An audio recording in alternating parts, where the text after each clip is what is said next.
खरी खरी लेकर हाजिर हूं मैं सर्वमित्रा।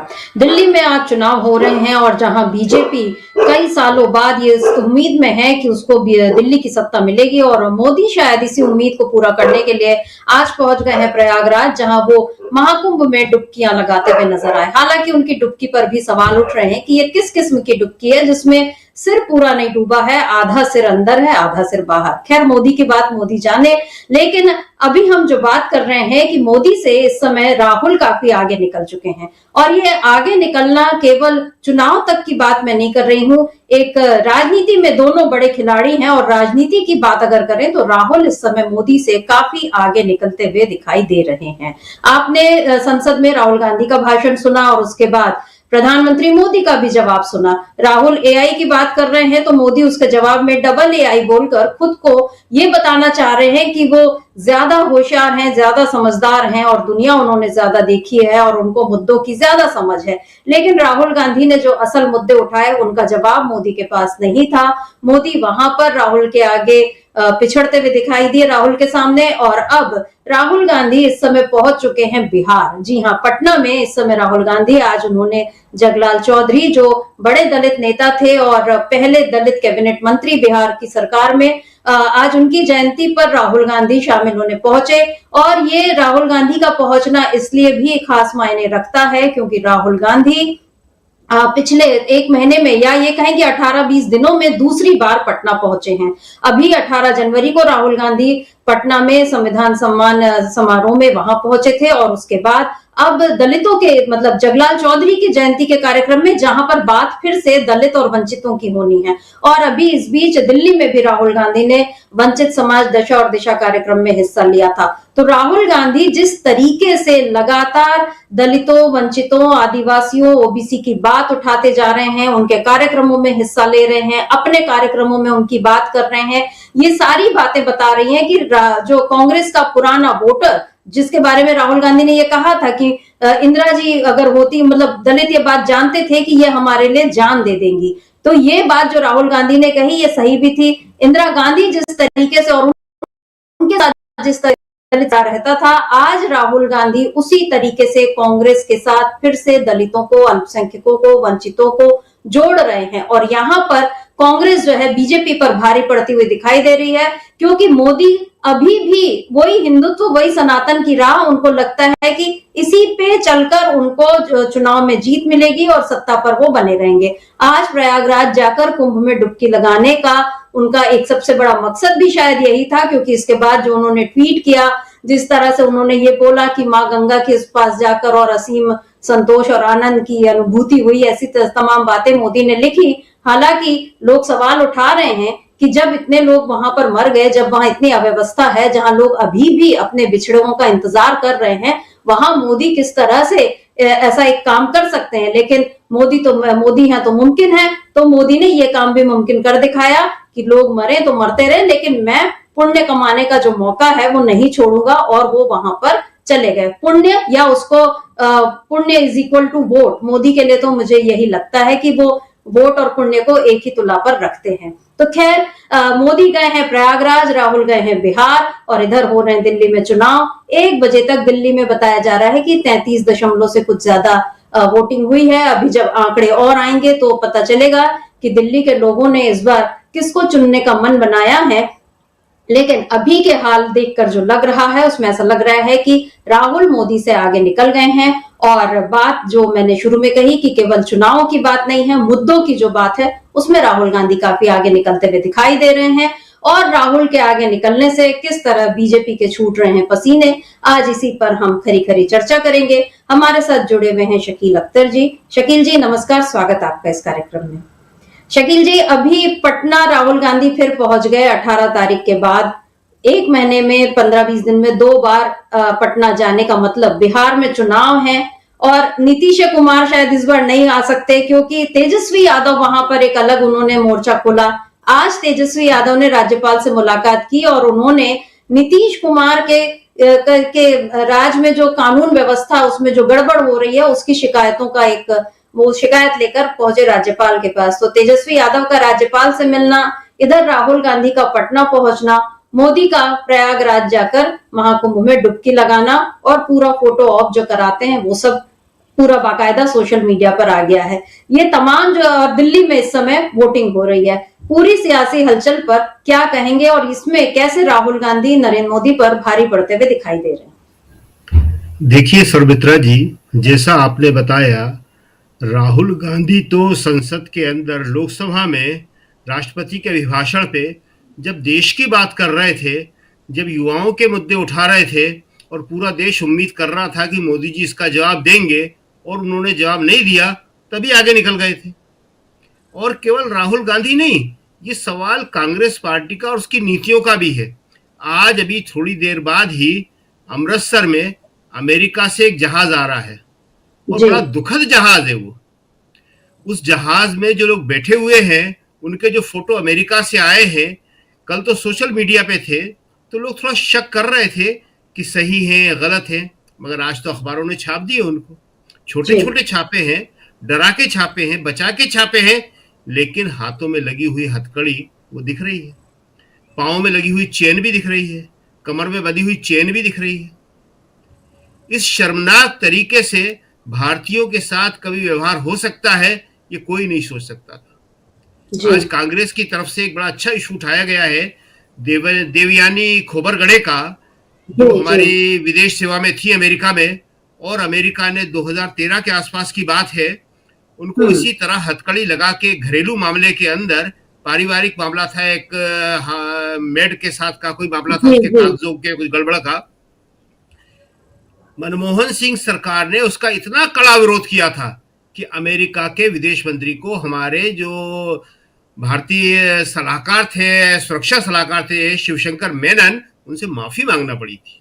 जी और उनके पिता जो है बाद में उत्तम खोबरगड़े राहुल गांधी की मौजूदगी में कांग्रेस में शामिल भी हुए थे। आज ये देवयानी हैं, शायद किसी देश में राजदूत हैं वो भी, लेकिन हालत ऐसी है कि वो बोल नहीं सकती, कि बता सकती कि भारत सरकार ने इतना जबरदस्त विरोध किया था कि हमें याद है वो घटना कि अमेरिका ने कहा था कि हमें विश्वास नहीं हो रहा कि भारत इतना कड़ा प्रतिरोध कर सकता है। तो हमारे विदेश मंत्रालय की तरफ से कहा गया था कि हमें भी विश्वास नहीं हो रहा कि आप हमारे एक राजनयिक के साथ ऐसा व्यवहार कर सकते हैं, और अगर आप ऐसा जी व्यवहार करेंगे तो आपको इसका नुकसान उठाना पड़ेगा।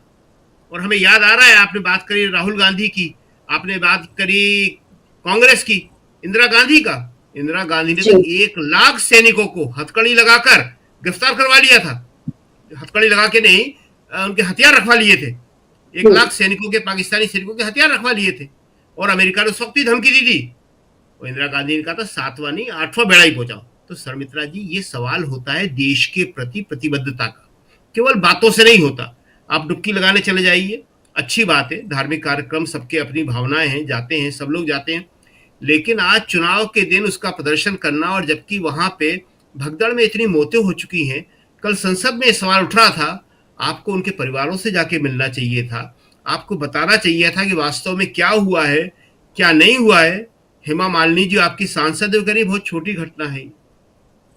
अरे छोटी है तो कितनी छोटी है, ये बताइए तो, आप आंकड़े तो दीजिए, कितने लोग मरे हैं वहां पे, आप कुछ नहीं बता रहे हैं।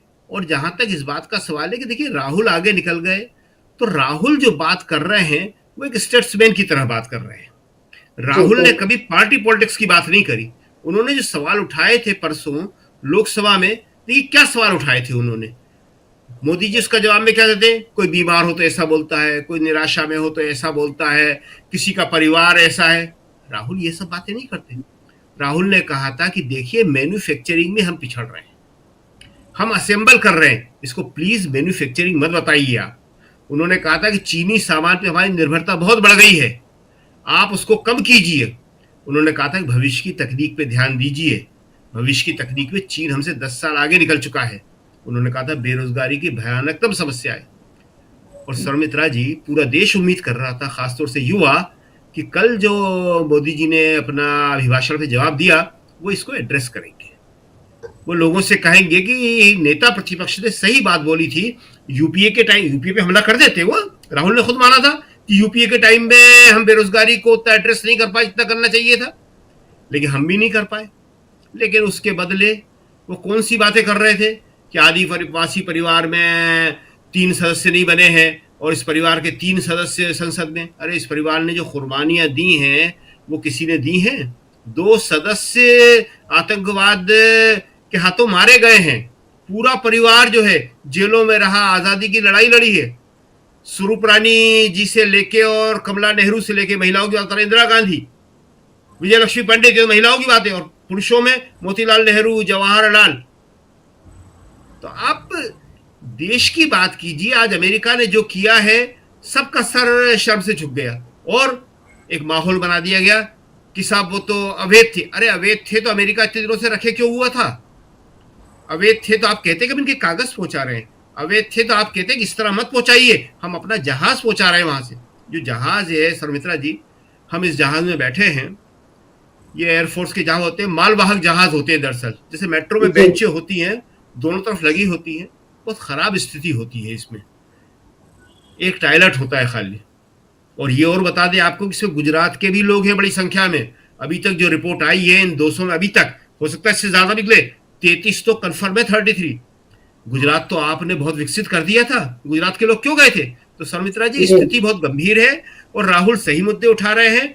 और दिल्ली के चुनाव में अब आज वो पोलिंग हो जाएगी, देखते हैं क्या होता है। जी जी बिल्कुल। और दिल्ली में उधर चुनाव चल रहे हैं, लेकिन अमृतसर में जो विमान उतर रहा है, आपने बिल्कुल सही मुद्दा उठाया, क्योंकि इसमें ऐसा बताया जा रहा है कि एयरपोर्ट के भीतर पत्रकारों को वहां जाने से रोक दिया गया है। वहां उनको पत्रकारों को अंदर नहीं जाने दिया जा रहा, ताकि लेकिन हालांकि वो बाहर आएंगे और कब तक रोक पाएंगे पत्रकारों को बात करने से। और ये भी देखना होगा कि पत्रकार किस तरह से इस पूरे मुद्दे को कवर करते हैं, क्योंकि देवयानी खोब्रागड़े का मामला आपने बिल्कुल सही याद दिलाया। उस समय जो विदेश सचिव थी, मेरा ख्याल है सुजाता सिंह, उन्होंने तुरंत ही कड़ा विरोध दर्ज कराया था। और मनमोहन सिंह का दम था, सोनिया गांधी का दम था, यूपीए सरकार का दम था कि अमेरिका के आगे नहीं झुकना है। तो एक राजनीतिक कई भले मामला था, लेकिन भारत ने अपना पूरा कड़ा विरोध दिखाया। और हम यहाँ देख रहे हैं कि मोदी बार बार अमेरिका के आगे नतमस्तक हो रहे हैं। चाहे वो बराक ओबामा से अपनी दोस्ती बताएं, चाहे जिल बाइडन को वो सबसे बड़ा हीरा, मतलब महंगा सा हीरा वो भेंट कर आए, चाहे वो ट्रंप को अपना प्यारा दोस्त बताते रहे, लेकिन अमेरिका हमारी बेकदरी करता जा रहा है और मोदी उस बेकदरी को सह रहे हैं। और जब राहुल गांधी ये बात उठाते हैं, या अगर वो सही बातों की तरफ ध्यान दिलाते हैं, तो कहीं उनको मंद बुद्धि कहा जाता है। कल वो मोदी बोल रहे हैं कि वो बीमारी में इस तरह से लोग बोलते हैं या हताश हो जाते हैं तो ऐसा बोलते हैं। पिछले बार का मेरा ख्याल है उनका जवाब था कि वो मंद बुद्धि लोग इस तरह से बोलते हैं, ये मोदी ने कुछ ऐसा कहा था। तो वो बार बार अपने भाषण में, जब उनसे उम्मीद होती है कि बतौर प्रधानमंत्री वो कोई गरिमा का कुछ वो परिचय देंगे, वहां वो और अपना स्तर नीचे गिराकर बता देते हैं कि उनका गरिमा से दूर दूर तक कोई लेना देना नहीं है, ना उनको अपने पद की परवाह है। वो केवल गांधी परिवार को आलोचना उसमें करने में वो लगे रहेंगे। तो मोदी यहाँ पर उस मामले में जरूर राहुल से बहुत आगे निकलते हुए दिख रहे हैं। और कल उन्होंने जो ये भी कहा कि जिनको फोटो में, मतलब गरीबों के साथ झोपड़ियों में जाकर फोटो खिंचवाने का शौक है, उनको ये बात बोरिंग लग सकती है। तो पूरे वो राहुल गांधी के बातों पर ही जवाब देते रहे, लेकिन मुद्दे की बात उन्होंने एक भी नहीं की। मगर राहुल गांधी मुद्दों की बात करना नहीं छोड़ रहे हैं। आज पटना में राहुल गांधी ने क्या कुछ कहा, उनके भाषण का कुछ हिस्सा हम सुन लेते हैं, तो समझ में आएगा कि राहुल लोगों को क्या समझा रहे हैं और मोदी किस बात को बार बार नजरअंदाज कर रहे हैं। सुन लेते हैं राहुल की बात। आजादी मिली,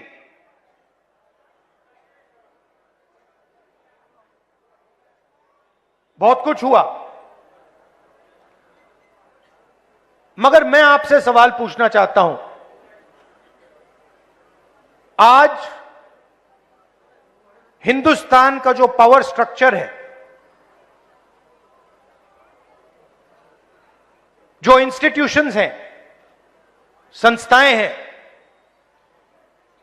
चाहे वो शिक्षा का सिस्टम हो, स्वास्थ्य का सिस्टम हो, कॉर्पोरेट इंडिया हो, बिजनेस सिस्टम हो, जुडिशरी हो, इसमें आपकी भागीदारी कितनी है? लोग रिप्रेजेंटेशन की बात करते हैं, लोग कहते हैं कि हां, दलितों को रिप्रेजेंटेशन मिला, और यह सही है, रिप्रेजेंटेशन मिला, मगर पार्टिसिपेशन के बिना, पावर स्ट्रक्चर में शामिल होने के बिना रिप्रेजेंटेशन का कोई मतलब ही नहीं। मैंने आपको यहां स्टेज में बैठा दिया, 5 लोगों को यहां स्टेज में बैठा दिया और फिर निर्णय पीछे से लिए जा रहे हैं, तो आपको स्टेज पे बैठाने का कोई मतलब ही नहीं है। आजकल फैशन बन रहा है कि भैया देखो, एमएलए को हमने इतने टिकट दे दिए, इस जात को इतने दे दिए, उस जात को इतने दे दिए, मोदी जी बोलते हैं। हां, मगर फिर आपने जो पहले एमएलए की पार होती थी वो आपने छीन लिया। लोकसभा में आपने एमपी बैठा रखे हैं, लोकसभा का एमपी एक निर्णय नहीं ले सकता, मंत्री आपने बना दिए, मगर ओएसडी आरएसएस का बैठेगा। तो कंट्रोल का सवाल है, पार्टिसिपेशन का सवाल है, भागीदारी का सवाल है।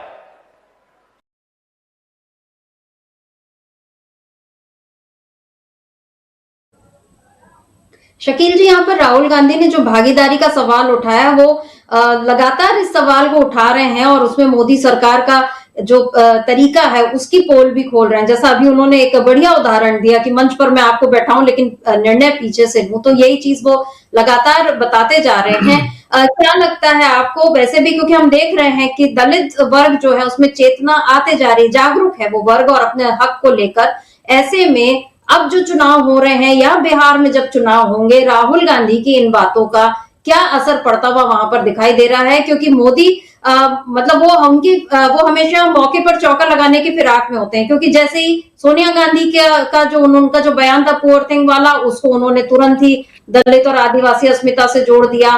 मतलब वो बार बार ये बताने की कोशिश करते हैं कि गांधी परिवार या कांग्रेस जो है वो दलितों के खिलाफ है, हालांकि वो भूल जाते हैं कि मल्लिकार्जुन खड़गे जो है वो खुद दलित हैं और कांग्रेस ने वो अध्यक्ष चुने गए हैं। तो इन सारी बातों को जानबूझकर मोदी गुमराह करने की कोशिश करते हैं, लेकिन अब राहुल गांधी की ये जो बातें ये बिहार चुनाव में किस तरह से असर दिखाएंगी, इसका जवाब आपसे चाहती हूँ। लेकिन उसके पहले एक जानकारी अब हम अपने दर्शकों को दे दें कि अमृतसर से में जो फ्लाइट अभी लैंड हुई है अमेरिका से, जो सैन्य विमान में अवैध जो तरीके से रह रहे भारतीयों को जो भेजा गया है, उसमें 104 प्रवासी भारतीय जो है वहां से लाए गए हैं। इनमें 13 बच्चे भी शामिल हैं और इन 104 लोगों में 33 लोग गुजरात के हैं। ये अभी आंकड़े जो सामने आए हैं। जी शकील जी, आपसे जवाब चाहती हूँ। सबसे पहले तो सर्मित्रा जी इसी पे हम बोल दें, अभी आपने बताया था कि पत्रकारों को अमृतसर एयरपोर्ट पे नहीं जाने दिया जा रहा। अरे अगर रोकना था भारत सरकार को तो अमेरिका में जो फोटो खिंच रहे थे वहां रोकते। वो फोटो तो दुनिया भर में चले गए, अब यहां रोक के आप क्या कर रहे हो? अमेरिका से जो फोटो खींचे गए हैं वो तो अमेरिका के लोगों ने खींचे हैं और सर्कुलेट किए हैं। वहां रोकते कि हमारे भारतीयों के साथ इस तरह का बर्ताव नहीं होगा, नहीं कर पाया। अब यहां पे आके आप रोक लेंगे यहाँ के मीडिया को तो वैसे ही मान जाएगा, लेकिन जैसा आपने कहा कि सच्चाई छुपेगी नहीं, वो सामने आएगी, ये लोग बताएंगे सारा। और आपको तो ये मालूम है कि संसदीय समिति में एक पे ये बात सामने आ गई है कि ये सिर्फ 100 कुछ नहीं, 18,000 कुछ नहीं, ये 7.5 लाख लोग हैं। कल पप्पू यादव ने बोला इसको, उन्होंने लोकसभा में इसको बोला कि 7.5 लाख लोग हैं, ये कम लोग नहीं है। ये 7.5 लाख लोग आगे भारत की पूरी अर्थव्यवस्था जो है छिन्न भिन्न हो जाएगी। खैर, तो अभी आपने जो राहुल गांधी का भाषण सुनाया बड़ा इंपॉर्टेंट था। देखिए, राहुल गांधी ने भाजपा की और आरएसएस की पूरी राजनीति पे बड़ी जबरदस्त चोट की है। उनकी राजनीति पूरी की पूरी टोकनिज्म पे है, प्रतीकात्मकता पे है। और राहुल ने यही कहा कि आप प्रतीक के रूप में, प्रतीकात्मकता के रूप में किसी को कुछ देते हो, उसका कोई मायने नहीं है। उससे एक नुकसान और होता है कि चीजें डाइल्यूट हो जाती हैं। आप रिप्रेजेंटेशन देते हो, सब देते हैं, लेकिन पार्टिसिपेशन नहीं देते। मेन चीज पार्टिसिपेशन होता है। आपको याद होगा कि मोदी जी ने पिछले कुंभ में, हमारे ख्याल में शायद हरिद्वार में था वो, वहां पे दलितों के जो सफाई कर्मचारी होते हैं उनके पांव धो रहे थे। हरिद्वार ही हमें जहां तक याद आता है, पांव धो रहे थे। पांव धोने से सफाई कर्मचारियों का कोई भला नहीं होगा, उन्हें पक्की नौकरी चाहिए, उन्हें वेतन वृद्धि चाहिए, जॉब सिक्योरिटी चाहिए, जो आप नहीं दे रहे। मुद्दा यह नहीं होता कि आप किसी के पांव छू लो, किसी को प्रणाम कर लो, किसी को झूठा सम्मान दे लो। सबसे बड़ी चीज है कि उसको आप आर्थिक सुरक्षा देना है आपको, वो आप नहीं दे रहे। उनके बच्चों के लिए उनके इलाके में जाके स्कूल खोलना है, वो तो आपने स्कूल बंद कर दिए सरकारी, प्राइवेट में पढ़ा नहीं सकते। वहां अस्पताल खोलना है, वो सवाल ही नहीं उठता, सब प्राइवेट हो गया सारा का सारा। तो राहुल ने बड़ी जबरदस्त चोट की है। और राहुल का ये जो मुद्दा है जाति गणना का या दलित, पिछड़े, आदिवासी को प्रतीकात्मक रूप से नहीं, वास्तविक रूप से नीतियों में हिस्सेदारी का, फैसला लेने में हिस्सेदारी का, राहुल बहुत आगे बढ़ के बात कर रहे हैं। वो कह रहे हैं कि देखिए इतने सेक्रेटरीज में केंद्र सरकार के सिर्फ इतने से दलित या पिछड़े हैं। मतलब कि आप फैसला जो लेने की शक्ति है, वो कौन फैसला लेता है? फैसला लेने की शक्ति आप उनको दीजिए, और जब तक फैसला लेने की शक्ति नहीं देंगे तो टोकनिज्म से कुछ भी नहीं होगा। तो राहुल, बिहार में ये शुरुआत राहुल ने कर दी है। बिहार में चुनाव होने वाले हैं और बड़े इंटरेस्टिंग चुनाव होंगे, इसलिए कि पिछली बार भी तेजस्वी बहुत अच्छा लड़े थे वहां, और ये बात सामने आ गई थी कि उन्हें जो है मतदान केंद्र में हरवाया गया है, मतगणना केंद्र में हरवाया गया है। रिजल्ट के समय रात को देर रात तक रिकाउंटिंग करके जो सीटें वो जीत रहे थे, वहां कुछ कुछ मार्जिन से उन्हें हरवाया गया है। इस बार तेजस्वी और आरजेडी और बाकी सब मिलके कैसे लड़ते हैं देखना होगा। अच्छा चुनाव वहां पे लड़ेंगे, क्योंकि देखिए मोदी जी जो हैं वो लगातार लोकसभा चुनाव के बाद कमजोर होते चले जा रहे हैं। अब जो आज वो डुबकी लगाने गए, और जैसा आपने बताया, इन चीजों पे हम लोग करते नहीं हैं आमतौर पे कमेंट, लेकिन आपने बताया कि कैसी डुबकी थी और सब सोशल मीडिया में लिखा जा रहा है। वो बड़ी सामान्य बात है कि आप किसी भी धर्म की बात करो, उस धर्म के सिद्धांतों को, उस धर्म की परंपराओं को थोड़ा सीखना और समझना पड़ता है। जब अडवाणी जी बहुत बात करते थे तो अडवाणी जी से कुछ लोग मिले और उसके बाद वो इस नतीजे पहुंचे कि अडवाणी जी को हिंदू माइथोलॉजी के बारे में कुछ नहीं मालूम। यही हाल है। अभी इससे पहले अमित शाह जी गए थे, उनकी डुबकी भी आपने देखी थी। तो बोलने की बातें नहीं होती हैं, सब एक, हर भारतीय जानता है इस बात को। अरे नेहरू जी को देखते, आप नेहरू जी का ये तो आप याद कर रहे हो कि नेहरू जी ने के टाइम में इतने मर गए थे। उस टाइम कोई भी तकनीकी साधन नहीं थे, नेहरू जी ने सही संख्या बताई थी सारी की सारी। लेकिन आज सारे के सारे साधन हैं, मीडिया है, आपने कहा था डिजिटल है, आप संख्या नहीं बता पा रहे आज तक।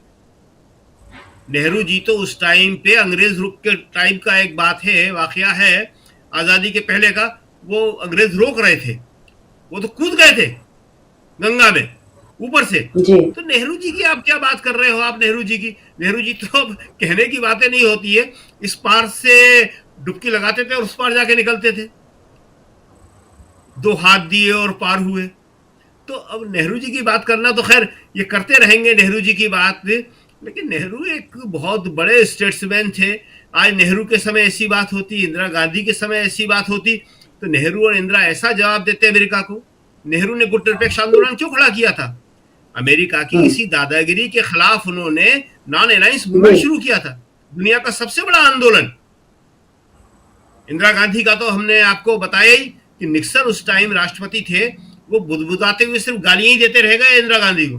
इंदिरा गांधी ने कहा था 7वां नहीं 8वां बेड़ा भी पहुंचा दो आप, लेकिन अब बांग्लादेश आजाद होके रहेगा। वो इंदिरा गांधी हुआ करती थी, आयरन लेडी। आप सबकी बात कर रहे हो, सबकी आलोचना कर रहे हो। आलोचना करना, किसी की बुराई करना, निंदा करना तो बहुत मामूली किस्म की चीज होती है, लेकिन उसके मुकाबले खड़ा होना, अपनी लकीर बड़ी करना, वो करना चाहिए प्रधानमंत्री जी। जी सर मित्रा जी। प्रधानमंत्री इस मामले में राहुल गांधी से लगातार पिछड़ रहे हैं, क्योंकि परसों जो राहुल गांधी का जो भाषण था उसमें राहुल गांधी ने मोदी जी के लिए उन्होंने तंज भी कसा कि आप यहाँ बैठे हैं सिर झुकाकर बात सुन रहे हैं, या उन्होंने वाजपेयी जी के लिए कहा कि उनको कंप्यूटर क्रांति का मतलब उन्होंने तब उसकी आलोचना की थी, लेकिन साथ में वो ये जोड़ना नहीं भूले कि मैं वाजपेयी जी का सम्मान करता हूं। मतलब राहुल गांधी ने कहीं भी वो कोई पर्सनल अटैक नहीं करते और वो कुछ मतलब जो बिल्कुल गिरकर प्रहार नहीं करते, वो अपनी बात उन्होंने बिल्कुल अच्छे तरीके से रखी। लेकिन मोदी यहाँ पर भी राहुल वो अपने आप को रोक ही नहीं पाए, क्योंकि ऐसा लगता है कि ये उनकी आदत में अब शामिल हो गया। उनको लगता है कि उनका भाषण इसके बिना पूरा ही नहीं होगा, अगर वो दो चार बातें राहुल गांधी या पूरी गांधी परिवार, नेहरू जी वगैरह के लिए ना बोल दें। आपने नेहरू जी की बात की, अभी हमने राहुल गांधी को तो देखा ही है कि कैसे वो कन्याकुमारी में, तमिलनाडु में ही वो थे, जहां उन्होंने समंदर में तुरंत ही वो छलांग लगा दिए थे, डुबकी उन्होंने, मतलब वो तो तैर गए थे आराम से समुद्र में। तो खैर राहुल गांधी की भी बात अलग है, और ये सबका अपना अपना, उनका सबकी अपनी कैपेसिटी है कि कौन कितना तैर पाता है, कैसी डुबकी लगा पाता है। लेकिन प्रधानमंत्री जिस कुर्सी पर, मतलब वो मोदी जिस कुर्सी पर बैठे हैं, प्रधानमंत्री हैं, तो वहां उनकी कैपेसिटी में बहुत कुछ है जो वो कर सकते हैं इस देश के लोगों के लिए, लेकिन वो कर नहीं रहे हैं। और राहुल गांधी ने इसी बात को आज फिर से पटना में उठाया, और उन्होंने कल मोदी ने अपने भाषण में संविधान को लेकर भी कांग्रेस पर वापस तंज कसा, और वो ये बता रहे हैं कि पटेल जो है वो बीजेपी और आरएसएस के नहीं थे, फिर भी हमने उनकी इतनी बड़ी मूर्ति बनाई। तो किसी ने आपसे कहा नहीं था कि आप उनकी मूर्ति बनाइए। मूर्ति बनाने से बेटर होता आप पटेल के जो आदर्श हैं आप उनको लागू करते, तो वो काम तो मोदी कर नहीं पाए। संविधान को लेकर भी वो ऐसी ही बातें बोल रहे हैं, लेकिन आज राहुल गांधी ने संविधान की क्या भावना है, जगलाल चौधरी, अंबेडकर जी, गांधी जी, इनकी क्या भावना थी, उसके बारे में जो कुछ कहा उसको सुन लेते हैं। कुछ दिन पहले मैंने अपने भाषण में कहा कि हम अंबेडकर जी की बात करते हैं, जगलाल चौधरी जी की बात करते हैं, मगर जो ये बोलते थे, जो ये करते थे, इनके जो आइडियाज थे वो कहां से आए थे?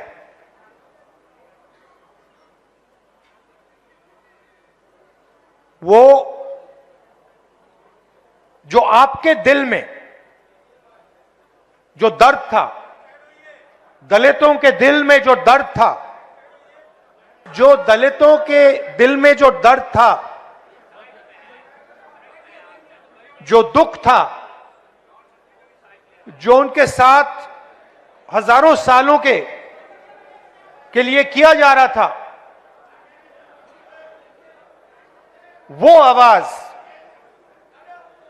अंबेडकर जी और जगलाल चौधरी जी के मुंह से निकलती थी।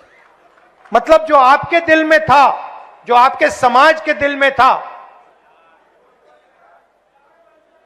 वो अंबेडकर जी और जगलाल चौधरी जी बोलते थे। शकील जी, यहाँ पर राहुल गांधी जिस तरीके से वो दोनों बड़े दलित नेता और देश के वैसे भी बड़े नेता, वरिष्ठ नेता, उन लोगों को याद कर रहे हैं और उनका संविधान से जो नाता जोड़ रहे हैं, और मोदी जिस तरीके से संविधान को, क्योंकि मतलब वो जिस तरह से माथे पर लगाकर और ये बताते हैं कि संविधान जो है उनके रहते ही सुरक्षित होगा। हालांकि बीजेपी का ये ढोंग भी पूरी तरह से खुलकर सामने आ गया है, और राहुल गांधी ने आज फिर ये बताया कि ये हमारी ताकत थी और हमने, मतलब हमारे सामने वो ये ढोंग करते, मतलब वो सिर पर लगाते हैं, लेकिन असल में उसको वो लागू नहीं करते। और फिर उन्होंने अदानी का नाम लिया, और तमाम बातें जो राहुल गांधी पहले से बोलते आ रहे हैं उन्हीं का जिक्र आज उन्होंने फिर से किया। और इधर संसद में भी राहुल गांधी ने ये बातें की थी, और अखिलेश यादव ने भी राहुल गांधी की इस बात का, जो जाति जनगणना की बात है, आज भी राहुल गांधी ने वो की। उन्होंने तेलंगाना वाले मॉडल को कहा कि वो बेहतर था, मतलब बिहार की जाति जनगणना से के नहीं, लेकिन वो तेलंगाना मॉडल की बात कर रहे हैं कि वहां जिस तरह से हुआ। कल अखिलेश यादव ने संसद में जो उनका जो भाषण था उसमें उन पर जो इंडिया गठबंधन को लेकर अभी जो चल रहा है उस पर भी उन्होंने एक अच्छा सा जवाब दिया, और उसमें ये दिख रहा है कि राहुल और इंडिया गठबंधन इस समय बीजेपी और मोदी दोनों से आगे निकलते हुए दिख रहे हैं, क्योंकि हम देख रहे हैं कि एनडीए में अलग अलग तकरार चल रही है। हरियाणा का हाल देख लिया, महाराष्ट्र में भी इस समय काफी अनबन की बातें सामने आ रही हैं, लेकिन इंडिया गठबंधन जिसको तोड़ने के लिए पूरा, मतलब बीजेपी जो है दम लगा रही है, कल अखिलेश यादव ने उस बारे में क्या कुछ कहा, और जाति जनगणना को लेकर भी उसको सुनते हैं। फिर राहुल की बात और अखिलेश की बात, दोनों पर आपका जवाब चाहूंगी। सुन लेते हैं अखिलेश यादव को। अध्यक्ष महोदय, मैं कांग्रेस पार्टी के साथियों से भी कहना चाहता हूं, हम आपके साथी हैं, और इस मुद्दे पे तो हम आपके साथ और आपके आगे भी चल करके आपका साथ दे देंगे। अब जाति जनगणना को कोई नहीं रोक सकता है। एक दिन ऐसा आएगा अध्यक्ष महोदय, एक दिन ऐसा आएगा, कोई टकरार नहीं है, आपके इंजन जैसे नहीं है, आपका एक इंजन।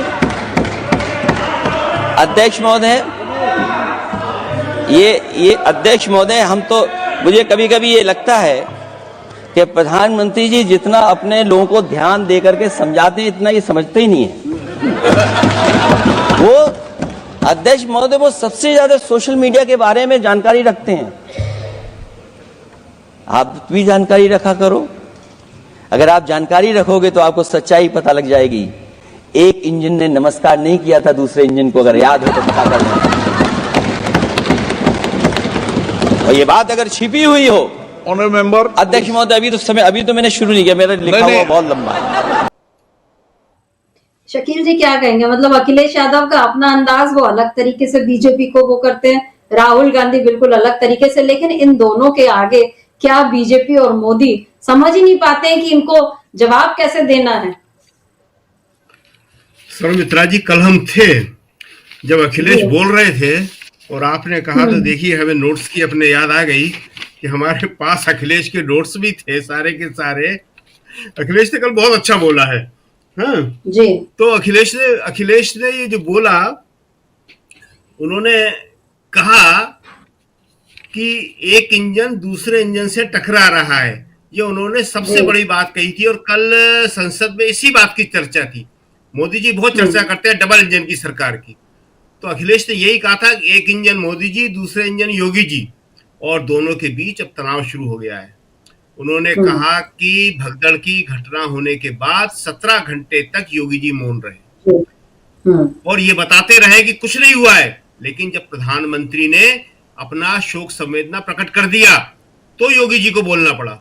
उनके कहने का मतलब था कि प्रधानमंत्री ने मजबूर किया योगी जी को कि वो सच्चाई बताएं। और वो जो नमस्कार की घटना कह रहे हैं वो सोशल मीडिया पे खूब चली थी कि योगी जी ने जो है मोदी जी को नमस्कार नहीं किया था।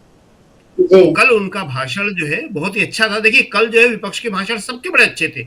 सौगात राय बोले थे, अखिलेश बोले थे, जान सिट्रास बोले थे, CPI-M के पप्पू यादव बोले थे, सबने बड़े अच्छे भाषण दिए। सब यही उम्मीद कर रहे थे कि शाम को 5 बजे जब मोदी जाएंगे, राहुल के भाषण है, विपक्ष के भाषण है, एक ऐसा जवाब देंगे कि जिससे देश में एक उत्साह पैदा हो, देश को लगे कि हाँ हमें आगे बढ़ना है। लेकिन उसके बदले वही पुरानी जो 10 साल से बात कर रहे थे कांग्रेस पे और राहुल पे, वो आक्रमण और हमले करते रहे। देखिए उनसे कुछ नहीं होगा। अभी अमेरिका में इसका जहाज ये है अमृतसर में लैंड कर गया है। बहुत ही दुर्भाग्यपूर्ण घटना है। इसको जो भक्त लोग हैं इसको भी जस्टिफाई करने की कोशिश कर रहे हैं कि साहब अवैध गए थे। अरे अवैध गए थे आप तो इतने सालों से वहां रह रहे थे, अगर था तो भारत सरकार कार्रवाई करके उन्हें वापस बुलाती। अरे भारत के नागरिक थे वो, कागजों में कमी हो सकती है। जैसा हमने बताया देवयानी वाले मामले में, उसमें भी कुछ कागज का ही मामला था। क्या था वो भी बता सकते हैं, लंबी बात हो जाएगी। वीजा में कुछ कागज को लेकर अमेरिका को आपत्ति थी कि जो एक बेड वो यहां से लेके गई थी, घरेलू साइकिल जिसे कहते हैं, उसके कागजों में अमेरिका के हिसाब से कोई गलत जानकारी थी, हो सकती है। लेकिन उसका मतलब ये नहीं होता कि आप हथकड़ी लगा के किसी को आप बेइज्जत कर दो। यही जब देवयानी के साथ किया तो भारत सरकार ने इतना कड़ा विरोध किया कि उनको कभी कल्पना भी नहीं थी कि भारत ऐसा विरोध कर सकता है। और आज अभी तक विदेश मंत्रालय की तरफ से एक शब्द भी नहीं कहा गया है। और राहुल ने अपने भाषण में जो परसों उन्होंने बोला था, ये बात कही थी कि प्रधानमंत्री चीन के मामले में कहते हैं न कोई घुसा है न कोई है, और हमारी सेना जो है उसके आर्मी चीफ कहते हैं कि 40,000 किलोमीटर पे चीन का कब्जा है। अब देखिए एक सवाल जो सबसे बड़ा है कि ये जो मोदी जी ने, बीजेपी ने देश का माहौल खराब कर दिया है, एक नफरत का जहर फैला दिया है, उसमें अब लोगों को कुछ भी नहीं दिख रहा है। चीन की इतनी बड़ी घटना हुई, हमारे आदमियों को आके मार गया, घुस के बैठा हुआ है, तब भी लोगों को कुछ समझ में नहीं आ रहा है। हमारे भारतीय वहां से हथकड़ी लगा के वापस आ गए, तब भी उन्हें कुछ नहीं दिख रहा है। तो ये जो सारी चीजें हैं वो इसीलिए हैं, इसीलिए राहुल कहते हैं कि मैं नफरत के बाजार में मोहब्बत की दुकान खोलूंगा। और जब तक ये संवेदना, ये प्रेम, ये भाईचारा, बेरोजगारों के इशू, महंगाई, जब तक ये जनता को जागरूक इस पे नहीं किया जाएगा, तब तक ये नफरत का बाजार चलता रहेगा। तो राहुल एक बहुत बड़ा काम कर रहे हैं। राहुल का काम आसान नहीं है। राहुल चुनाव जीतने के लिए कुछ भी नहीं कर रहे हैं। राहुल देश को जागरूक करने के लिए, देश को आगे बढ़ाने के लिए सारी बात कर रहे हैं। और आप देखिए कि नेहरू ने वंचित समाज के जो अधिवेशन था दिल्ली में, उसमें भी स्वीकार किया कि कांग्रेस से गलतियां हुई हैं। परसों लोकसभा में भी उन्होंने कहा कि हाँ यूपीए भी जो है वो बेरोजगारी की समस्या को ठीक से एड्रेस करने में सफल नहीं हो पाया है।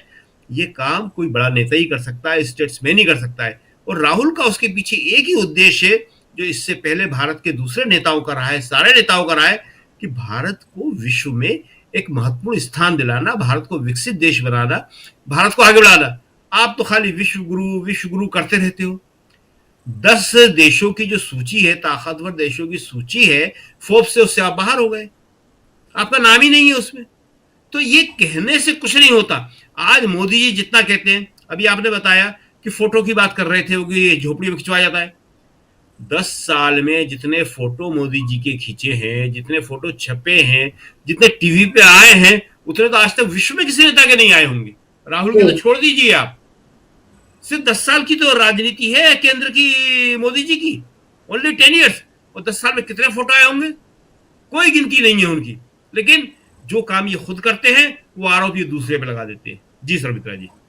जी बिल्कुल। और मोदी को अगर इतना ही दम है और वो इतना ही अपने आप को महान नेता के तौर पर स्थापित करना चाहते हैं, तो कम से कम वो अगर भारतीयों को डिपोर्ट होने से नहीं रोक सकते थे, तो इतना तो कर ही सकते थे कि हम यहाँ से अपना जहाज भेज रहे हैं और उनको कम से कम इज्जत के साथ थोड़ी सुविधा देकर अपराधियों की तरह वहां से अपने ही देश के लोगों को वो इस तरह से, मतलब जिसको कहते हैं कि बड़े बेआबरू होकर तेरे कूचे से हम निकले, यहाँ तो धक्का देकर आपको एक तरह से भेजा गया। और उसके बाद भी लोगों का ना अमेरिका प्रेम खत्म होगा ना मोदी प्रेम, क्योंकि जो आपने बिल्कुल सही कहा कि ये नफरत जो है इस तरह से भर दी गई है, तो वो जो चेतना है लोगों की वो बुरी तरह मर चुकी है। कोरोना में लोग मरे, नोटबंदी में लोगों को तकलीफ हुई, लॉकडाउन के समय किस तरह से लोग दर दर भटके हैं, उसके बाद वो केवल धर्म की बात कर रहे हैं। तो फिर यहाँ पर जैसा वो जो कार्ल मार्क्स ने कहा था कि धर्म जो है वो अफीम की तरह, तो यहाँ वो वैसे ही लग रहा है कि वो अफीम इतना ज्यादा हमारी रगों में डाल दिया गया है कि उसमें हम सारी तकलीफ जो है वो भूलकर हमको केवल एक ही चीज याद रख रही है कि हम लग रही है कि हम हिंदुत्व जो है वो बचा रहे हैं। लेकिन यहाँ हिंदुत्व का सबसे ज्यादा नुकसान, हिंदुओं का सबसे ज्यादा नुकसान इस समय मोदी करते हुए दिखाई दे रहे हैं। राहुल गांधी फिर भी सरकार को ट्रैक पे लाने की कोशिश में है, वो विपक्ष में बैठे हैं, लेकिन फिर भी वो सरकार को उन्होंने सही सलाह दी थी। एआई वाले उस पर जो उन्होंने मुद्दा उठाया था कि हमको प्रोडक्शन डेटा ना हमारे पास है, ना हमारे पास कंजम्पशन का है, एक तरफ चीन है, दूसरी तरफ अमेरिका है, और हम 10 साल कम से कम पीछे हैं, तो अभी हमको इस पर काम करना चाहिए। उस बात का मोदी ने कैसा जवाब दिया, कितना उथला और कितनी उथली जानकारी है मोदी की, एक बार उसको भी सुन लेते हैं। क्या कहा था मोदी ने एआई के जवाब में, देख लेते हैं। अब जब एआई की बात होती है, कुछ लोगों को अब ये शब्द फैशन में है तो बोला जाता है, लेकिन मेरे लिए सिंगल एआई नहीं है, डबल एआई। अब ये फैशन शब्द से इन लोगों को प्रेम हो गया है। अंबेडकर बोलना भी फैशन है, एआई भी फैशन है, मतलब जरूरत और फैशन इनके लिए एक बराबर हो गया है। एआई जो है आज की दुनिया में पूरा जो है कमान जो है एक तरह से एआई के हाथों में आती जा रही है, हर जगह उसी का दबदबा चल रहा है। और हम जो है यहाँ पर मोदी जो है ये बोल रहे हैं डबल एआई। पता नहीं, पहले उन्होंने बिल गेट्स को ये समझा दिया था कि हमारे यहाँ तो बच्चा पैदा होते आई बोलता है, फिर वो अमेरिका, इंडिया और एआई उन्होंने कर दिया। अब ये जो इस तरह का जवाब दे रहे हैं, क्या उम्मीद कर सकते हैं हम कि मोदी क्या इस देश को पूरी तरह से डुबोकर ही वो चैन पाएंगे, क्या लगता है? सर्वमित्रा जी, आप तो जानती हैं इसे लैंग्वेज जगलरी कहते हैं, शाब्दिक चमत्कार, और थोड़ी हल्की भाषा में, हल्की तो नहीं कहना चाहिए पर आजकल हम लफाजी कहते हैं इसको। तो इन सब से कुछ होता नहीं है। एआई, आर्टिफिशियल इंटेलिजेंस ठीक है, अरे ओरिजिनल इंटेलिजेंस की बात कर लो आप। ओरिजिनल इंटेलिजेंस है क्या? इंटेलिजेंस का जो सवाल है सबसे बड़ा, वो आर्टिफिशियल इंटेलिजेंस है। कितना नया क्षेत्र है कि जो इसके जानकार भी हैं वो इसके बारे में जब बात करते हैं तो थोड़ा हिचक के करते हैं। हर पढ़ा लिखा आदमी जब नए क्षेत्र में जाता है तो थोड़ा रुक के बात करता है। और ये तो सब बता सकते हैं कि बादल हो तो रडार नहीं पकड़ सकता, नाले के गैस में चाय बना लो, ये विज्ञान और तकनीक ही बताने लगते हैं। कोई भी पढ़ा लिखा आदमी, दुनिया का बड़ा से बड़ा वैज्ञानिक भी जब विज्ञान के बारे में बात करता है, साइंस कांग्रेस होती है, हमने बहुत कवर की है, बहुत गई। वो साइंस कांग्रेस भी अब इन्होंने बंद कर दी, हर साल होती थी, उसमें दुनिया भर के बड़े बड़े वैज्ञानिक आते थे, बड़ा रुक के थम के बात करते हैं। जिसे एक शब्द को बड़ा हमारे यहाँ लोकप्रिय है, धारा प्रवाह भाषण। धारा प्रवाह भाषण जो है वो धारा प्रवाह प्रवचन ही होता है दरअसल। हर पढ़ा लिखा आदमी रुक के सोच के समझ के बोलता है। क्या होता है डबल AI? पता नहीं। शब्दों के साथ खेलना जिसे होता है वो ये बोल देते हैं। देखिए, सबसे बड़ी बात है कि प्रधानमंत्री जी ने जो बोला है, कल उनकी पार्टी के खुद के सांसद भी उससे बहुत ज्यादा खुश नहीं दिखे। सबको यही उम्मीद थी, राहुल के भाषण ने सबको प्रभावित किया, और उसके बाद फिर अखिलेश यादव के, सौगात राय के, ये सब लोग जो है पढ़े लिखे लोग हैं, आगे बढ़ के बात कर रहे हैं। आप ये इसी तरह की चुटकुले वाली भाषा जिसे कहते हैं, हंसने हंसाने वाली जिसे भाषा कहते हैं, इससे क्या होता है? इससे कुछ होने वाला नहीं है। इससे वही होता है कि आप अमेरिका से आज ये भी नहीं कह सकते कि भाई साहब रुक जाओ थोड़ा, मैं अपना जहाज पहुंचा रहा हूं, उसमें ये लोग आ जाएंगे। नहीं कह पाया, और वो अभी आंकड़े आने लगे हैं, ये पूरे और आंकड़े आ जाएंगे। 33 हमने पहले बताया था, 33 गुजरात के अगर लोग उसमें गए हुए हैं तो काहे का विकास है आपका? आपने राहुल गांधी की सदस्यता इसीलिए खत्म कर दी थी कि उन्होंने नीरव मोदी के बारे में सवाल उठाए थे, वो भी गुजरात के थे। आप अभी बात कर रही थी, बताया आपने कि सरदार पटेल की प्रतिभा की बात। राहुल ने कहा कि सरदार पटेल की बात करते हैं, लेकिन उनकी बात मानते नहीं है, उनके रास्ते में चलते नहीं है। अम्बेडकर का नाम लेते हैं, अम्बेडकर के रास्ते में चलते नहीं है। नेहरू की बात करते हैं, फिर राहुल रुके, चले गए, नहीं नेहरू की बात नहीं करते ये लोग, नेहरू की तो खाली आलोचना ही करते हैं ये लोग। तो राहुल के अंदर बड़ा विट पैदा हो गया है, बड़ा बारीक व्यंग्य करने लगे हैं वो, जबकि मोदी जी जिस एक रफ्तार से वो बोलते चले जाते हैं वही बोलते चले जाते हैं।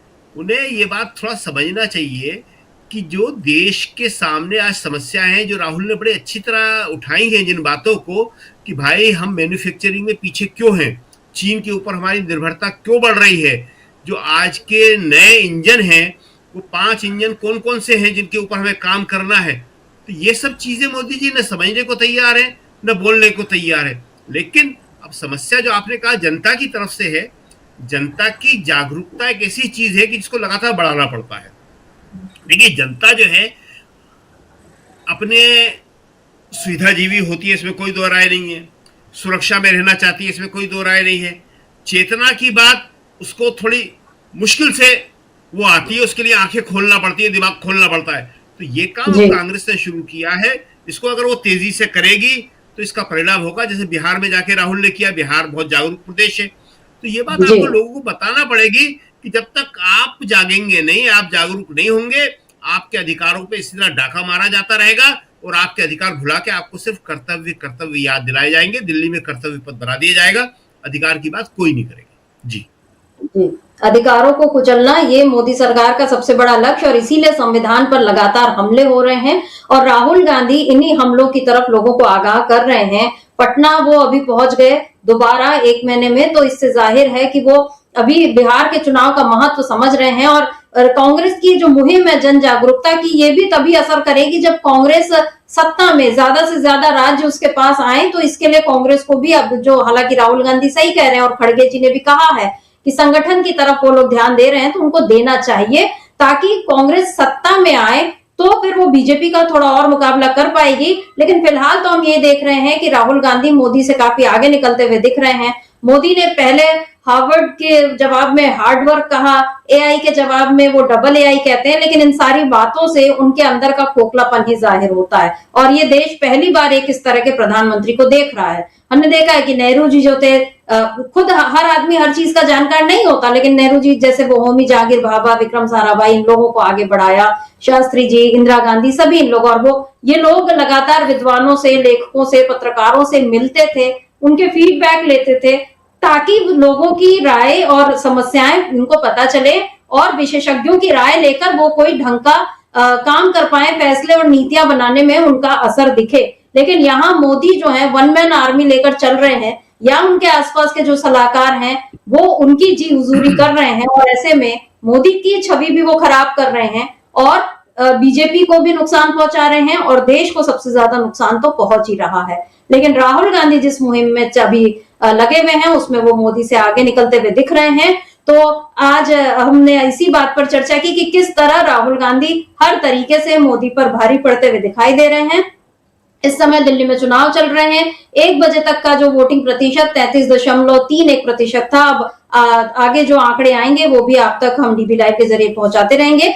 लेकिन शकील जी, आज की इस चर्चा को हम यही रोकते हैं। आपका बहुत बहुत शुक्रिया, और शुक्रिया आप तमाम दर्शकों का जो आप हमारे साथ बने रहे और आपने इस चर्चा को ध्यान से सुना। आगे भी आप जुड़े रहिए डीबी लाइव के साथ और देखते रहिए हमारे सारे कार्यक्रम। मुझे दीजिए इजाजत, नमस्कार।